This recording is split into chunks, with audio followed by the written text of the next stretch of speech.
welcome and introduce Dr. Asitav Mandal, who's a clinical cytologist and oncopathologist at Calcutta. He is an alumnus of Medical College Calcutta with a MD from PGI. He's held so many appointments like President of Indian Association of Cytologists, Vice President of IAPM. He's the founder president of Association of Cytologists and Histopathologists. He's a recipient of 19 gold medals and 10 silver medals and has published around 200 plus articles and delivered 34 orations. And he's organized the National IAC conference in Calcutta in '96, and he's also started the West Bengal chapter of cytology in 2007.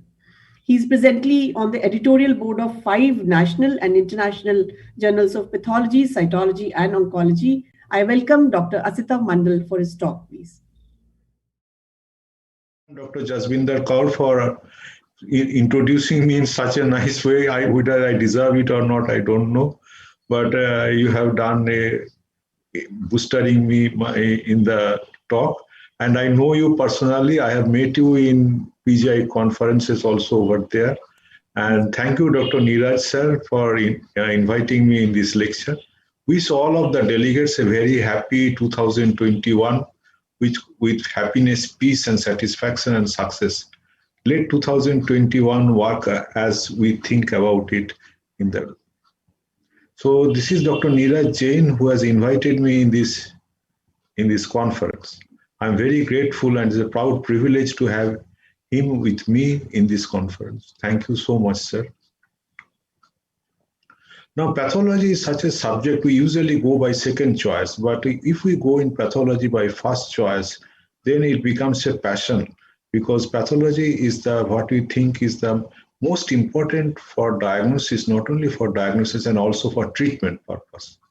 This is the keystone for any disease process, the pathologic basis of any disease and how we reach to a diagnosis and how we treat the patient. Because to separate passion from pathology is to separate a personal spirit from his own body.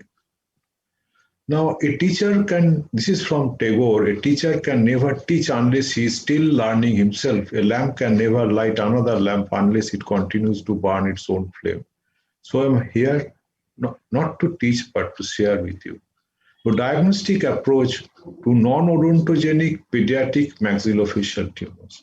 So if we think of the maxillofacial tumors, we divide it into two aspects, primary or metastatic. In primary, it usually involves the mesenchymal or epithelial. In mesenchymal, we involve the soft tissue, bones, and hematolymphoid, and in epithelial and metastatic from the distant sites. So if we want to cover the maxillofacial tumors in both pediatric and adults, it becomes a massive lecture, because we know that so many tumors occur in this region. Not only so many tumors, how to treat these tumors. Because the face is the most important vital organ of a human body, and this is the most cosmetic area. Because if we alter the face by means of surgical approach, even by means of plastic surgery, the face becomes altered. So we have to be very cautious to give a correct diagnosis in these cases, so that minimum apart from surgical intervention, we can have a beautiful face as usual. So these are the cases which are not for publication. We can share our knowledge on the cases, but these should not be published by any in the journal. Majority of the malignant tumors in pediatric age group are round cell tumors. So what are the varieties of round cell tumors that we come across? That is, how you separate out the round cell tumors, because diagnosis and prognosis are totally different in various round cell tumors that we come across in the pediatric age group. Diagnosis of maxillofacial tumors depends on 3 individuals, whether it's surgeon or oncologist, radiologist, and clinical cytologist. Actually, the pathologist practices only the slides. The slides may be drawn by someone else. The histopathological examination is also done by glossing by someone, other pathologist. And ultimately, the chief pathologist sees the slide under the microscope without having knowledge of the patient, nor his CT scan, nor the cross imaging. This approach is not very thorough in any diagnosis of tumors.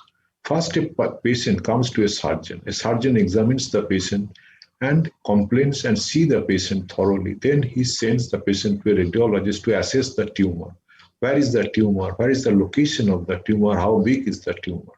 Then it is sent to a clinical cytologist. The cytologist immediately should not put the needle in the site of the lesion. He should be very thorough in clinical examination and should go through the CT scan very thoroughly. I will highlight how important is the clinical examination and CT scan finding of an individual before getting the aspirated material out from the tumor. That is most important. And after the clinical cytology, when we study the smears, then we make a cell block, also an IHC.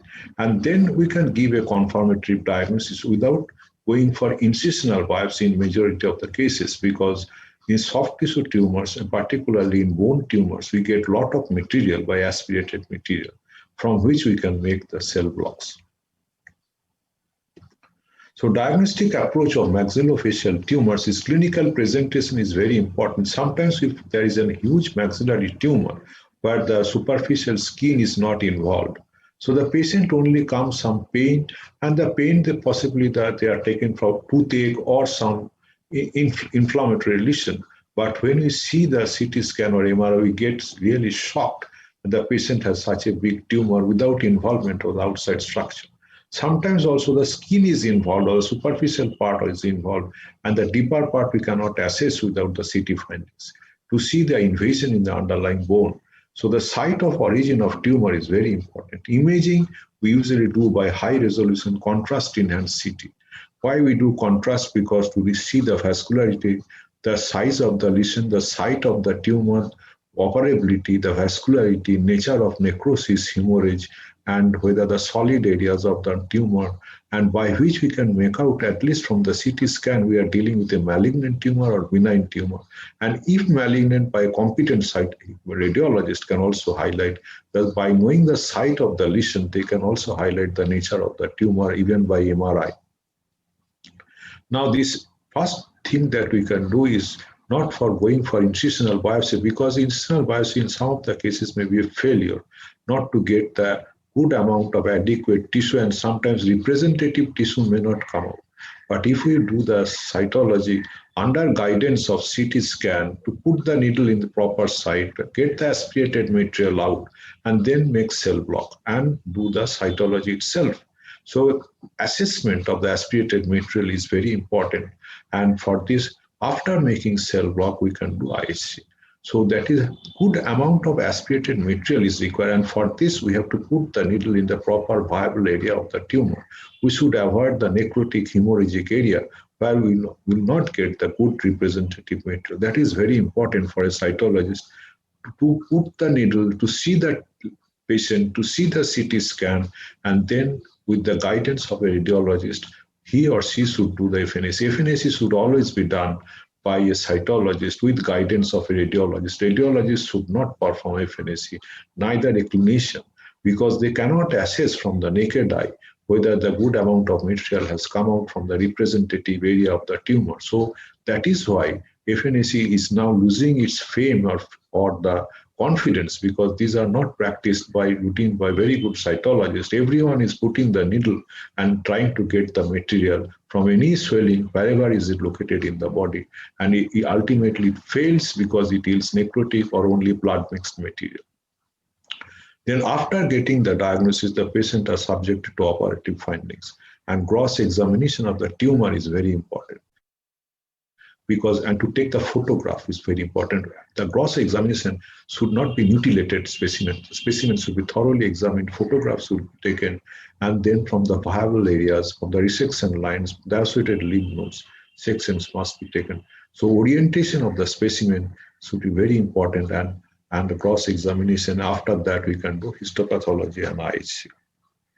So how the treatment depends. As treatment, we can see there are two possible. One is surgery. Surgery means wide local excision or debulking, because maxillary tumors in the head and neck areas we have to do for debulking surgery to save the patient. And for that, we depends two persons, that is the surgeon and the pathologist. Where we do not perform FNAC, the surgeon take out the chunk of tissue and the pathologist examine it. But many of the times, as I have already told you, it leads to failure because of non-representative or necrotic tissue. And then comes the problem between the surgeon. He tells that I have taken representative pathology, still I have not got the representative material. Other ways we can do frozen section or by histopathology, but where a good cytologist is available, we can do by confirmation by cytology and cell block. That is very important. And cytology and cell block has a very important role which can bypass these incisional biopsies, because in deep-seated tumor, it's very difficult to take out the proper site, and ultimately it leads to bleeding and all these problems. So is CT scan essential for FNAC of lesions involving the parotid region? So a patient comes with a parotid swelling sent by a clinician and immediately put the needle. Majority of 95 to 96%, these are parotid swellings, no doubt. But when we see the material, we will be astonished that it is not a swelling of the salivary gland at all. Some different type of cells are coming out. So in some cases, definitely in some cases, to avoid this false negative result, CT scan is very important. I will show you the cases where we can see that the CT scan, without CT scan, we cannot do these parotid gland tumors in certain individuals in the pediatric age group. The clinicians may insist that why I am sending the patient for a parotid swelling, you put the needle and get the material out. Why are you asking for CT scan? Because the clinicians may insist that the tumor is involved in the parotid, but do not be surprised if CT scan shows differently and avoid false FNAC results. So this is a patient or a child with a classical facial palsy. We can see that this is the part which is paralyzed by a huge parotid gland tumor. And the clinician tell it is a very advanced case of malignant parotid tumor. And the most common malignant parotid tumor that we find in a child is mucoepidermoid carcinoma. So this is a parotid tumor. Put the needle and get the material out and give me the diagnosis, because we can see it is a facial nerve is involved, because this mouth is dragged, this eye is opening, but this side is total facial palsy. And now we can see, is it a parotid tumor with facial palsy? And this is the cells. So what are these cells? Is it a parotid tumor? The cells are all rounded cells. We can see that the cells are totally rounded. Some are binucleated. The cells have scanty to moderate cytoplasm and mitotic figures, basically round cell tumor, arranged in discrete pattern. And there is not much nuclear pleomorphism. The cells have scanty to moderate cytoplasm and rounded nuclei. And when we did the CT scan by the surgeon, that we are not dealing with a parotid tumor, we can see this is the tumor. It is in the parotid region. This is here. This is the tumor. This tumor has involved the mastoid part of the temporal bone, and this is totally eroded. So this is the normal part. We can see this part is totally replaced by this tumor, a huge tumor. So it is not a parotid gland tumor, but a soft tissue tumor involving the region as well as the bone. The bones is also eaten away by this tumor. So now we do a cell block. This is a cell block, beautiful cell block from the aspirated material. So this is the cell block. So similar type of cells, you can scanty to moderate cytoplasm. Prominent nucleolus is also there, and there are scattered mitotic figures. So what is this tumor? This is basically a round cell tumor, not of parotid gland, but of soft tissue origin in a child. And commonest round cell tumor that we found in the soft tissue is what we find is the rhabdomyosarcoma. So we do then IC, we can see that vimentin is positive, desmin positive, muscle actin positive, myogenin positive, but epithelial markers, lymphoma markers, CD19 and homoglobin all are negative. So this is how we are foxed, and we can give a diagnosis, possibly of a tumor or parotid gland we cannot diagnose, but we can diagnose with the help of CT scan, make a cell block, and on the cell block we can do IHC and we can give a confirmatory diagnosis. And this is the cell block. We can see that it's muscle actin positive, desmin positive, myogenin is positive, and this is embryonal rhabdomyosarcoma. So this is how we approach. This is a duty of a cytologist, to give a confirmative diagnosis, not to tell, just to avoid that discussion and just to avoid the ignorance. And this, we can tell it's not a parotid gland tumor, go for incisional biopsy. But while you do the incisional biopsy, in this case, the patient will bleed profusely. This is another patient, again a facial palsy. We find that this part is paralyzed and there is a mass in the oral cavity. Apart from that, there is bleeding nose. And if we see the patient clean thoroughly, this is a swelling over here. This part is normal. You can see it is coming normal, but this is the swelling has appeared. See the orbital groove is totally stretched. Eyes cannot open. And so there is a swelling apart from this swelling and a facial swelling and this part. So there is must be a massive swelling in the part in the deep-seated area. And if we see the CT scan is horrible, we can see the anterior part, the orbit is involved by the tumor. You can see that the orbit is medial wall medial wall of the orbit is involved. We can see over here the tumor has invaded the base of skull and is invading the brain. This is the maxilla is involved, the nasal cavities are involved. And if we see in the posterior part, we can see even the mandible is destroyed. So the mandible, this is normal mandible, this mandible is destroyed and the whole cavity is filled with the tumor. Destruction of base of skull invaded to the brain. So it is almost an inoperable case. And the patient, how it presented? The patient presented just like this. I had to put the needle. How to get the material? We can see the swelling in the oral cavity, but it's not a parotid gland tumor. So this is the extension of the tumor of this area. And on FNS, you can see how much material can we get. More than a histopathology, we can see the connective tissue strands going. And the cells are attached to the connective tissue strands. Some cells are floating in between the connective tissue strands, but basically the cells are rounded. They are rounded in appearance. There is no doubt about it, the cells. And there is a good amount of yield. And these are connective tissue strands separating the cells. And if we go in the high power, we can see these are the connective tissue strands, and these are the cells, rounded cells. So this is basically also a round cell tumor. But what is this? It is not an embryona, but possibly we are dealing with an alveolar. And see how beautiful we can make cell block. This connective tissue strands is also seen in the cell block itself, and that this is the tumor. And rounded cells, and these cells is like a rhabdomyoblast. This pinkish cytoplasm, and this is positive for Desmin. So alveolar rhabdomyosarcoma. Another child, the surgeon told me that it is a parotid gland tumor. You put the needle and get the material. I told sir, then what is the swelling in the temporal region? There is a patient, this part is very tender, sir. A tumor from the parotid region cannot extend up to this part. I need a CT plate because the tumor possibly is deep-seated. This is not a superficial parotid tumor that we can palpate over here. It is deep-seated. The parotid gland is pushed out, but it's not a parotid gland tumor. Then the surgeon repeatedly told that to put the needle and get the material out. Yes, we get the material. What is this? Normal salivary glands tissue. These are glands and these are the normal salivary glands. Nothing can be given diagnosis. It is totally a failure in this case.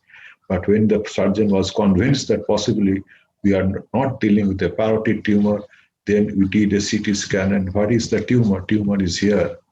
And the parotid is pushed by this tumor. It is a lateral pterygoid muscle tumor in a 13-year-old child. So this is the tumor. So it is a pterygoid muscle tumor. So from the origin, we can make out that it is a muscle tumor, rounded cells. And see what are the cells. The cells are like this.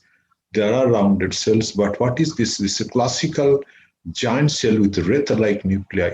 This is very characteristics of a rhabdomyosarcoma, where we find majority are rounded cells. There are plenty of mitotic figures, and this wreath-like nuclei is very diagnostic of a solid variant of a tumor. Yes, this is the cell block. We can see beautiful cell block, and these are rounded cells, nuclear pleomorph. Not much pleomorphism, but plenty of mitotic figures. These giant cells are very characteristic. These are like giant cells. And yes, this is a muscle tumor, as you can see. Vimentin, desmin, muscle actin, myogenin positive. Similarly, it is not a lymphoma or other round cell tumors. And this is the positive for myogenin. In the myogenin, we can see even these giant cells can be made out. They are strong nuclear positivity and cytoplasmic also positive. So this is the case of solid variant of alveolar rhabdomyosarcoma. Now the problem arises, if we get the round cells without connective tissue strands and the muscle markers are positive, how much we are competent to give a diagnosis of whether it's alveolar or embryonal. Alveolar rhabdomyosarcoma sarcoma without connective tissue strands is very difficult to make. Only on the differential staining of myogenin and MYD1, the intensity of staining of the two sometimes help to distinguish between embryonal and alveolar rhabdomyosarcoma. But we have to do the FISH thing, because treatment of embryonal and alveolar are totally different. The prognosis of alveolar rhabdomyosarcoma is poor compared to embryonal rhabdomyosarcoma.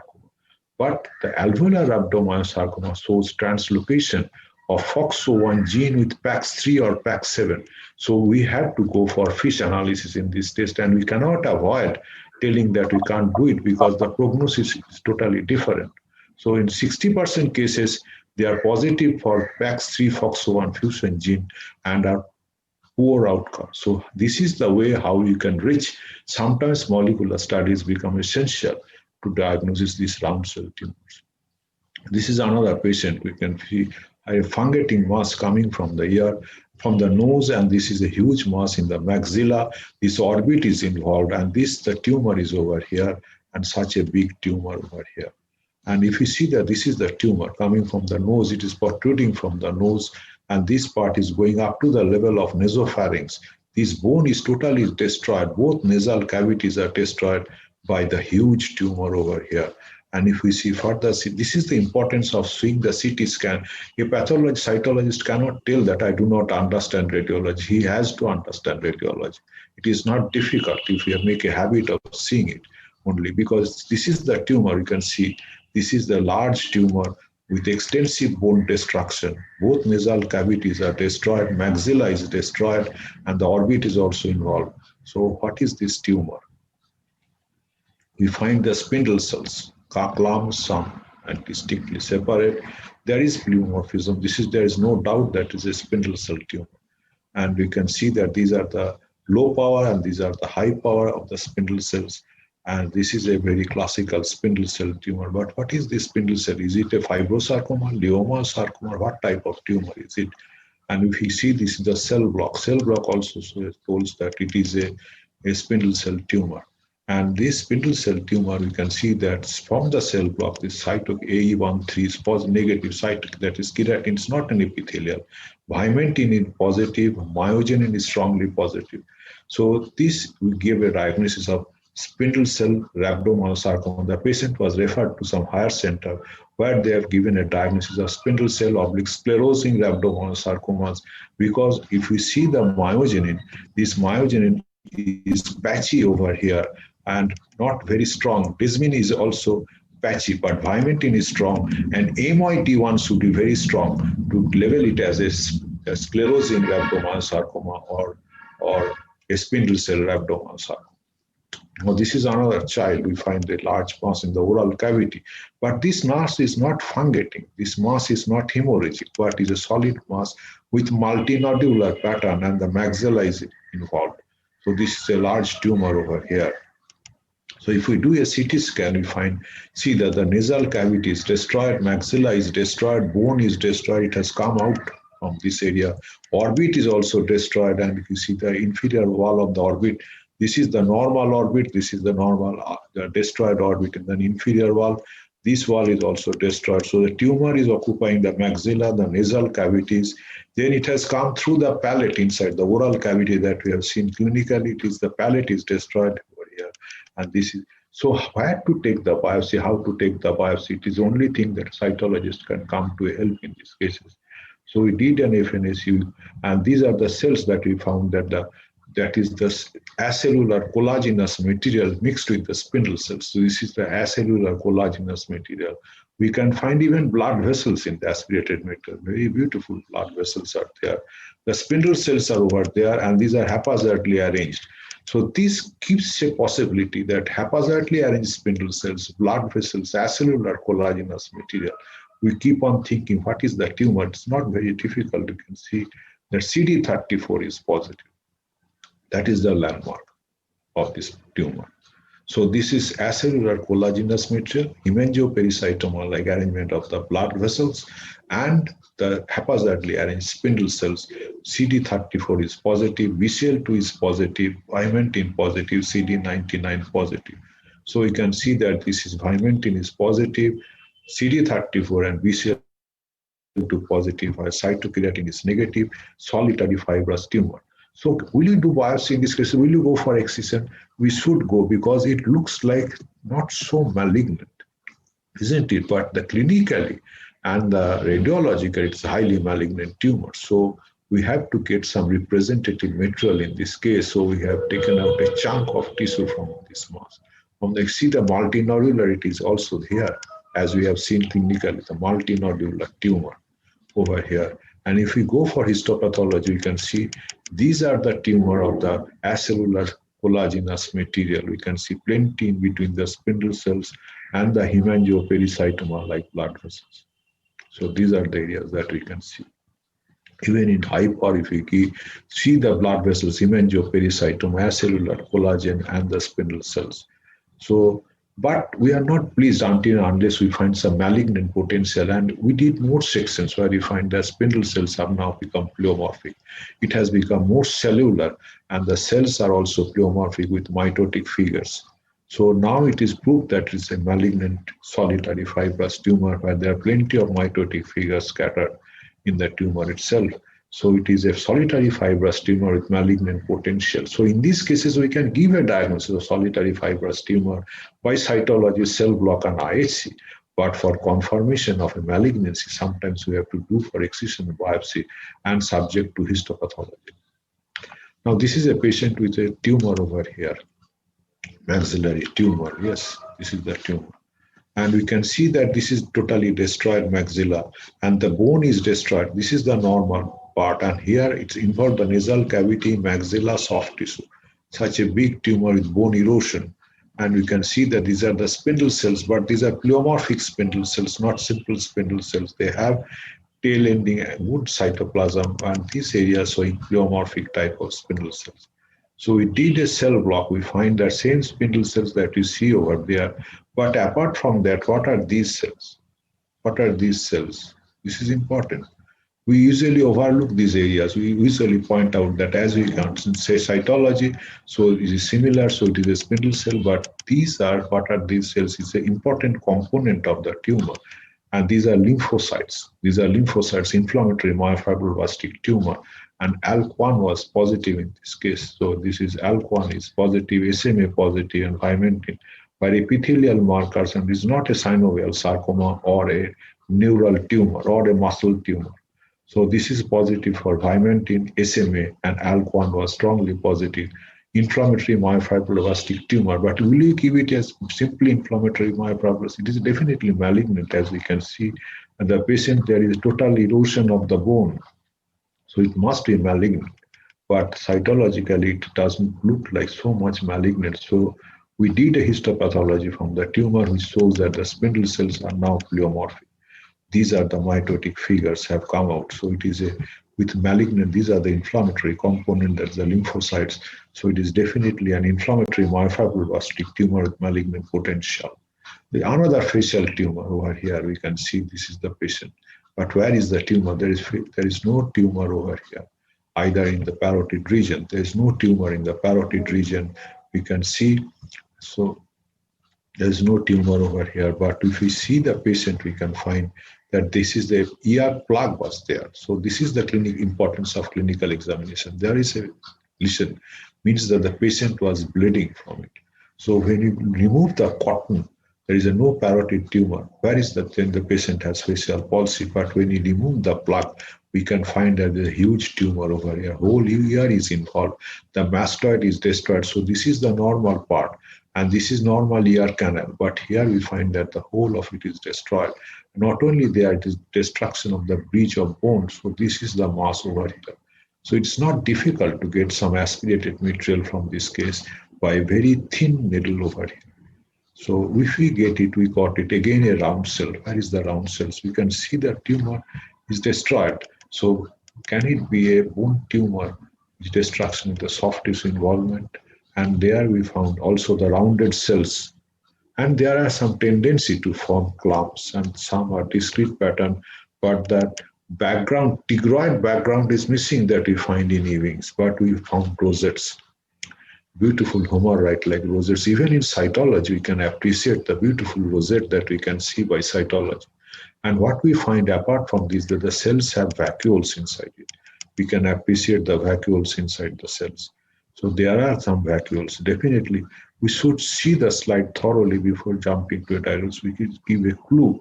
The vacuoles, homarite rosettes, then the rounded cells, bone destruction, and this is PS positive. These vacuoles were PS positive, and histopathology was similar of these cases where we found rounded cells, scanty cytoplasm, good amount of rounded nucleus, and these are CD19 and FL1 was positive.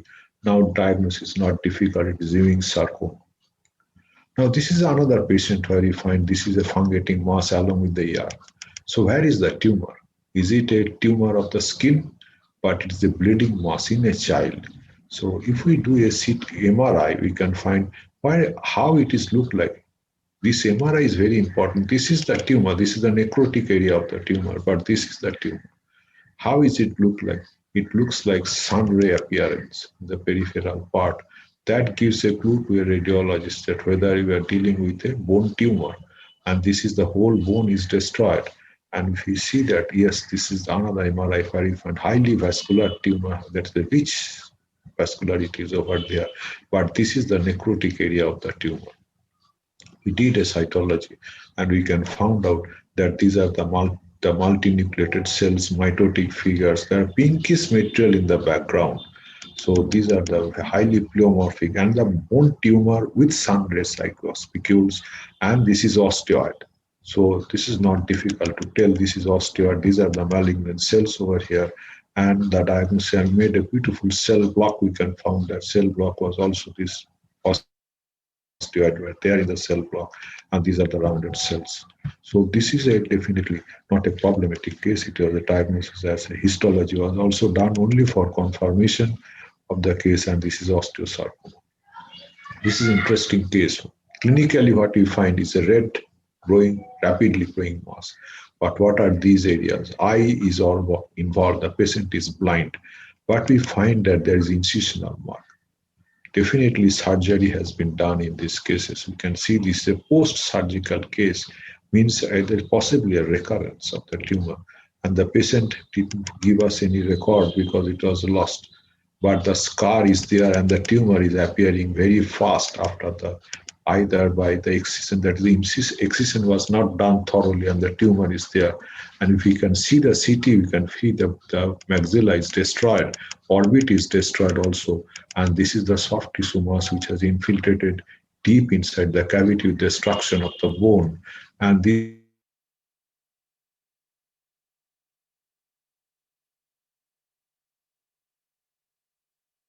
not make out in megronal gyms are so beautiful, the chromatin pattern that we can see usually in these cells. These are rounded cells, there's very scanty cytoplasm, but chromatin pattern raises a doubt. Then we did a pap stain. Yes, the chromatin pattern now has come out very nicely. What is this chromatin pattern? The cells have prominent nucleolar sum. Hardly any cytoplasm. Highly rapidly growing tumor, because we can see that the cells are juxtaposed together, means they are rapidly proliferating. They have no time to separate out. And this is a salt-pepper chromatin. It's very interesting of a case of salt-pepper chromatin in the subcutaneous tissue involving the skin and the adjacent bone. And the cell block is a typical replica of the cytology. You can see that the cytology we can see the cytology and the histology, and we can see the cytology. Yes, the cell block is similar to the cytology, where you find that the saltpeter chromatin, prominent nucleolus is also there, rounded cells, and the cells looking like very disturbed, means they are rapidly proliferating. The cells are, and the cells, conglomerates of the cells proved that the cells is a very rapidly growing tumor, because there is hardly any substance let down except the cells. And when you did a cell block, we can see this is the cell block, and this is the Pap stain, this is MGG, but very characteristic is the perinuclear dot-like structure in CK20 positive. But we had the idea that possibly we are doing a neuroendocrine tumor because of the saltpeter chromatin that was present.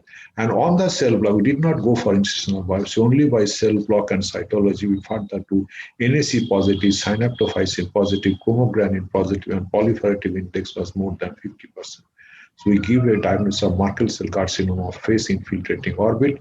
So it is a primary neuroendocrine tumor of the skin, head and neck, and the sun-exposed area. Usually occurs in adults, rare in pediatric group, metastasis in 40%, pink red that we found, solitary, rapidly growing mass, very aggressive tumor.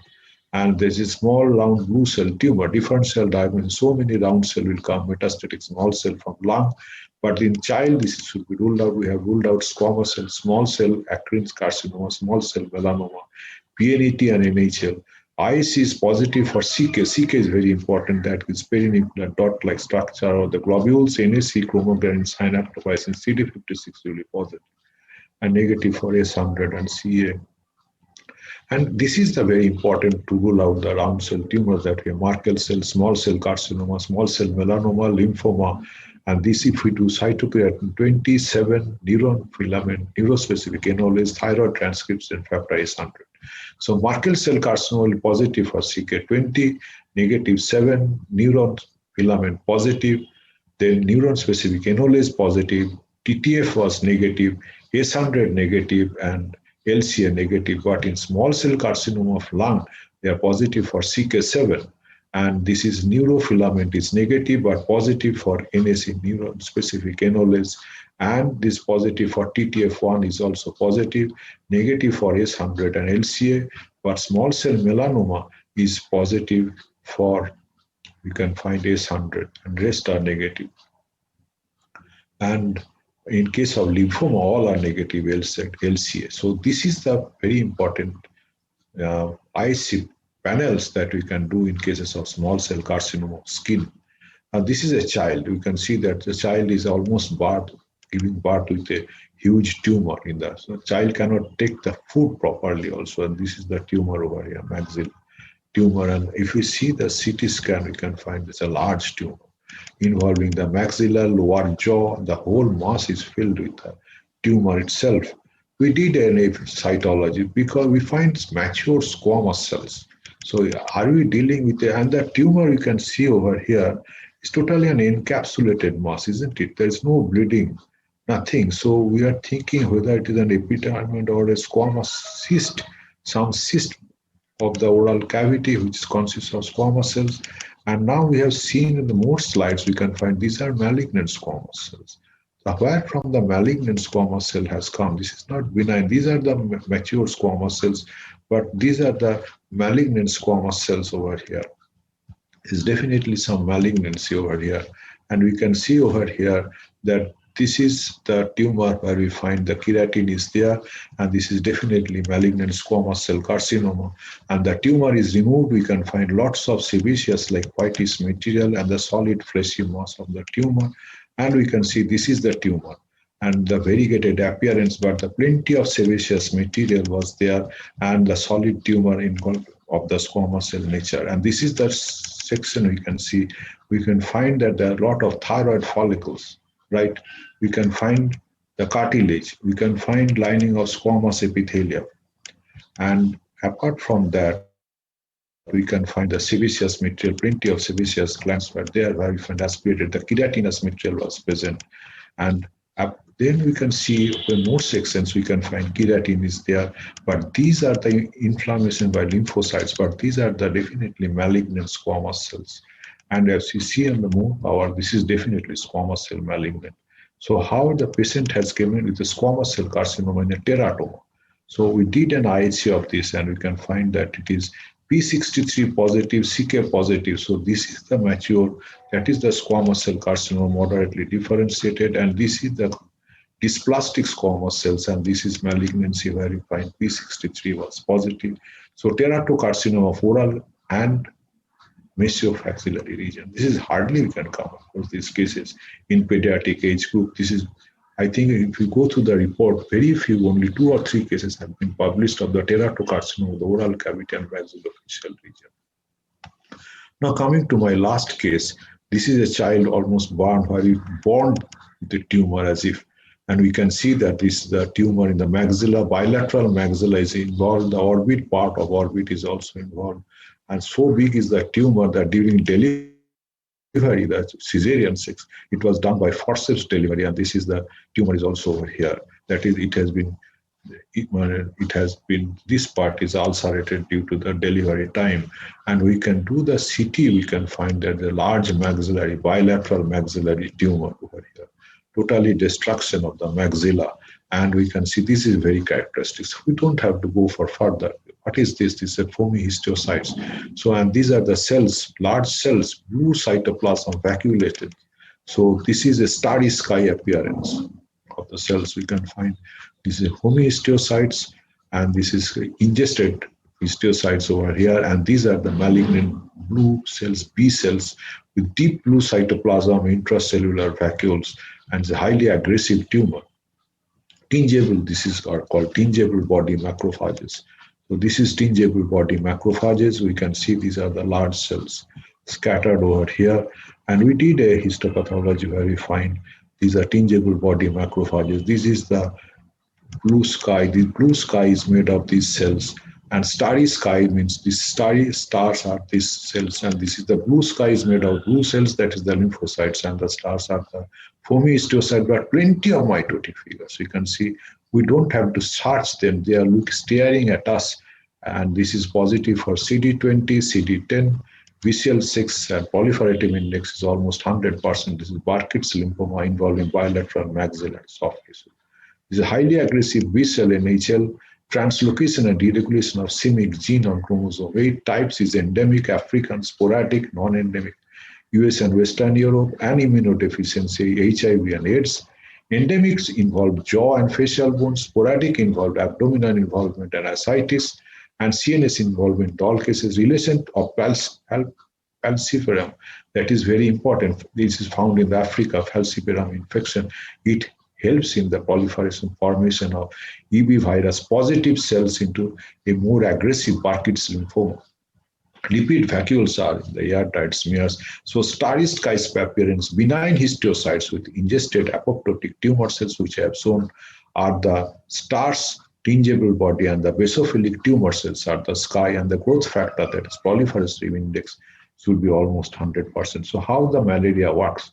This malaria is expansion-driven malaria. This EB virus infected B cells, this is in endemic malaria, EBL, because it drives through these lymphocytes. This EB virus, this is the expansion. These cells are put in the germinal centers. And this aid is the activation into cytodiamidase. This acts on the cells. So these cells, that is the EB virus cells, are produced in the lymph nodes. In the lymph nodes, they are helped by this Plasmodium falciparum, and this Plasmodium falciparum in the lymph nodes, they are caused DNA damage, CMYC translocation by means of, that is, activation induced cytokine aminase, and ultimately transforms into Burkitt's lymphoma.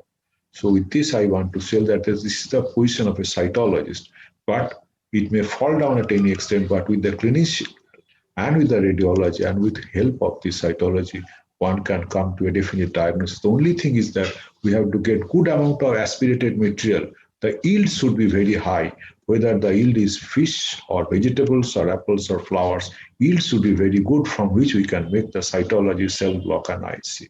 And this is the part of a clinician, cytologist, then histopathologist, molecular, and oncologist. So all these should six together, that is the clinician, radiologist, cytologist, histopathologist, molecular, and oncologist should unite together to give a proper diagnosis. So there is no end of the facial maxillary tumors. If we are thorough, if we take the photograph, we find very interesting. Thank you so much.